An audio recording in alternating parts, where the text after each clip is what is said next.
हमारे चैनल को सब्सक्राइब कर बेल आइकन जरूर प्रेस करें हमारी लेटेस्ट वीडियो सबसे पहले देखने के लिए। ईरान का एक शहर है किरमान, वहाँ पे एक शख्स है हाज माशाअल्लाह, गालिबन अब भी जिंदा है। पूरे किरमान में जब इमाम हुसैन की मजलिस करवाता है, किसी बादशाह और वजीर की मजलिस में भी इतने ताम नहीं होते जितना इसकी मजलिस में इमाम हुसैन का नजर न्याज होता है। हमारे ईरान के उस्ताद कहते हैं कि जब मैं उनसे मिलने गया और इसी नीयत से मिलने गया कि पूछूं तो सही आपके पास इतना पैसा आता कहां से कि आप इमाम हुसैन के इतने सुफरे और इतने ताम लगाते हैं। जब मिलने गया तो कहा कि बूढ़ा सा था 70 ईयर्स का, चेहरे पे अजीब नूरानियत थी और बैठा और मुझे कहने लगे कि आज तक हुसैन की मैंने जब भी नियाज किया मैंने जेब से एक पाई नहीं लगाई, मुझे नहीं पता ये कहां से आता है, कौन देकर जाता है, का फिर भी ये कैसे हुआ। मैंने आपके बारे में बड़ी चीजें सुनी। उसने कहा कि आज से तकरीबन 50 साल पहले मेरा काम था नज्जारी का, जो लकड़ियां बनाते हैं ना, लकड़ी का काम करता था और मेरी बड़ी उल्फत थी, मोहब्बत थी इमाम हुसैन से। मेरी जिंदगी इश्क हुसैन के महवर में घूमती थी। मैं लकड़ी का काम तो करता था लेकिन मैं बड़ी मेहनत करके लकड़ी के मिंबर बनाता था हुसैन के लिए, मस्जिदों के लिए मिंबर बनाता था, ताजिए बनाता था, ताबूत बनाता था, अलम बनाता था, जिस भी मस्जिद का काम हो सबसे पहले वो करता था। पूरा साल मेरी ये रविश थी, मस्जिदों में मिंबर देना, ताजिए देना, हुसैन से इश्क था। उसके साथ साथ थोड़े थोड़े हॉस्पिटल्स के काम भी करता था। एक दिन काम करते करते अचानक मुझे अपनी किडनीज में बहुत तकलीफ हुई। मैंने दर्द को देखे अनदेखी कर दी। 2-3 हफ्ते गुजरे, तकलीफ बढ़ती गई, यहां तक एक दिन इतनी तकलीफ हुई मैं बेहोश होकर गिर गया। मुझे हॉस्पिटल ले जाया गया। डॉक्टर्स ने मुझसे कहा कि कब से तकलीफ है। मैंने कहा 2 हफ्ते से तकलीफ पड़ गई है। उन्होंने कहा जल्दी जाकर अपनी यूरिन के टेस्ट दो। जब यूरिन टेस्ट देने गया तो मेरा यूरिन ही नहीं आ रहा था। फिर डॉक्टर ने एक इंजेक्शन लगा, कहा आज के बाद घर चला जा, न तुझे चलना है न तुझे काम करना है, बस बिस्तर पे सीधा होकर लेट जा। कहा जब घर पहुंचा, पहुंचते पहुंचते मेरे पांव फूल गए। और कहता है कि मौलाना उस दिन का सोना 4 साल तक मैं उसी तरह बिस्तर पे सोया रहा।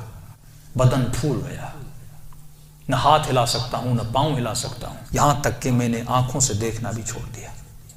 बस मुझे कानों से आवाजें सुन जाती थी। जब इस तकलीफ में पहुंचा ना, अपने जितने रिश्तेदार थे सब छोड़ के चले गए। एक मेरी बूढ़ी माँ थी, लोग मेरे करीब नहीं आते थे कि ये बीमार है इसके करीब नहीं जाओ, लेकिन मेरी बूढ़ी माँ मेरी खिदमत करती रही। माओ की कदर करो जब तक जिंदा है। का इस माँ ने मेरी खिदमत ऐसे की जैसे मैं बच्चा था।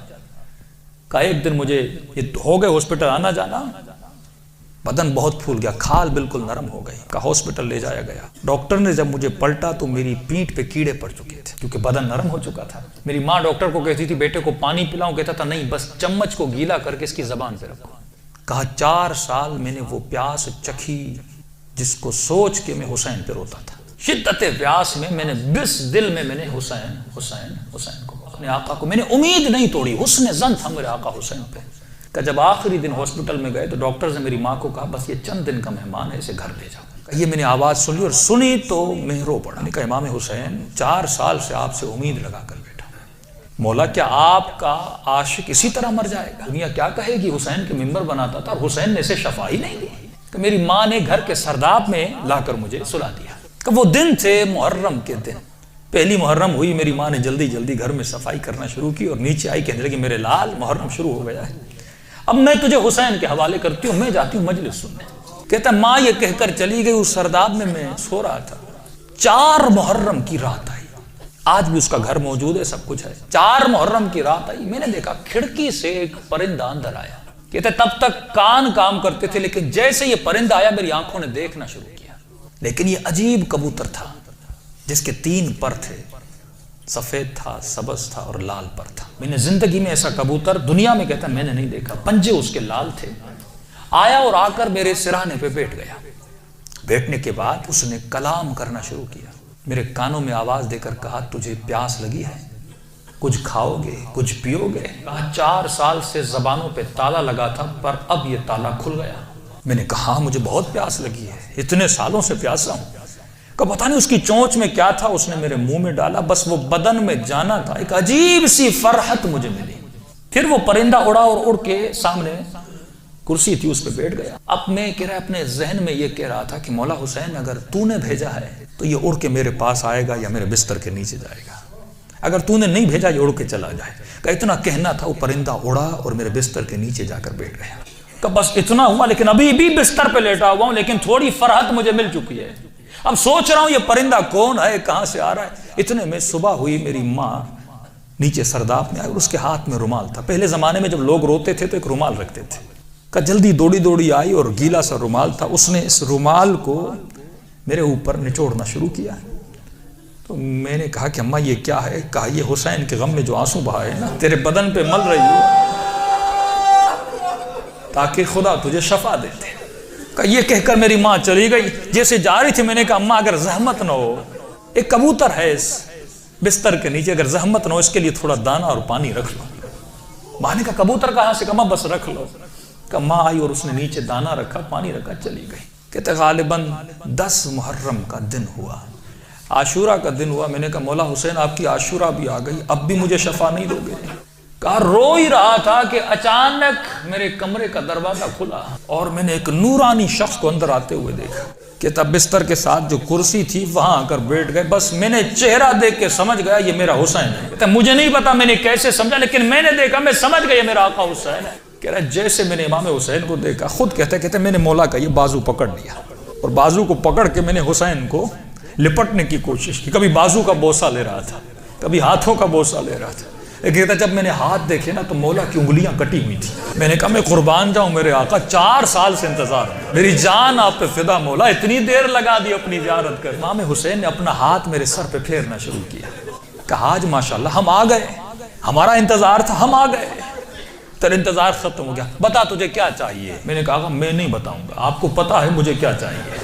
آپ میرے حال کو دیکھ رہے, میں زبان سے کچھ نہیں مانگوں گا, آپ کو پتا ہے کہ مجھے کیا چاہیے. اتنا کہنا تھا, حسین نے میرے وجود پہ ہاتھوں کو پھیرنا شروع کیا. میرے ہاتھوں کو پھیرا, میرے کاندھوں کو پھیرا, میرے جسم پہ ہاتھ لگائے. کہا آج ماشاءاللہ جو تجھے چاہیے تھا حسین نے دے دیا. میں نے کہا آقا آپ کا بہت شکریہ. کہ مولا میں نے ایک نظر کی تھی. کیا کی تھی آج ماشاءاللہ؟ مولا میں نے نظر کی تھی اگر آپ مجھے شفا دیں گے میں 10 دن آپ کا نیاز کروں گا, 10 دن مجلس کروں گا اور 10 دن آپ کا نیاز کروں گا. امام حسین نے کہا آج ماشاءاللہ 10 دن اپنی طرف سے کرنا, 8 دن میری طرف سے کرنا. کہا مولا 8 دن کس چیز کے؟ کہا آج ماشاءاللہ 10 دن تو حسین کے لیے کرے گا اور 8 دن میری طرف سے میری اماں زہرا کے لیے کرے گا. یہ کہہ کر حسین چلے گئے اور جب چلے تو میں رونے لگا. اتنے میں وہ پرندہ بستر کے نیچے سے نکلا اور اس نے پرواز کرنا شروع کی. کہتا مجھے نہیں پتا وہ پرندہ پڑھ کیا رہا تھا, حسین آواز میں کچھ کہہ رہا تھا. آواز سن کے میری ماں دوڑتی ہوئی نیچے آئی. اسی نیچے آئی لیکن دہشت اتنی تھی اس آواز میں, میری ماں اندر نہیں آ رہی تھی, پیچھے سے کہہ رہی تھی ماشاءاللہ یہ کمرے میں آوازیں کیسی ہیں. میں رو کر کہہ رہا تھا اماں اندر آ جاؤ, حسین نے مجھے شفا دے دی. یہ بوڑھی ماں دوڑی آئی, کبھی دائیں دوڑ رہی ہے کبھی بائیں دوڑ رہی ہے, کہاں ہے میرا آقا حسین؟ کہا میں بستر پہ بیٹھا تھا, وہ سوجن ہر چیز ختم ہو گئی. کہ یہاں تک وہ کبوتر پرواز کر کے چلا گیا. یہ بوڑھی کبھی کرسی کے بوسے لے رہی ہے, کبھی بیٹوں کے ہاتھوں کو چوم رہی. یہاں میرے حسین کے ہاتھ لگے تھے. روتی ہوئی جب صحن میں آیا, ہمسایوں نے سمجھا یہ مر گیا ہے. دوڑے آئے کہ ماں رو رہی ہے, شاید بیٹا مر گیا. لیکن جب پہنچے کیا دیکھا, اسے حسین نے زندگی عطا کر دی تھی. عزیزو جب یقین ہو نا, یقین نہ ٹوٹے, جب اہل بیت پہ بھروسہ ہو.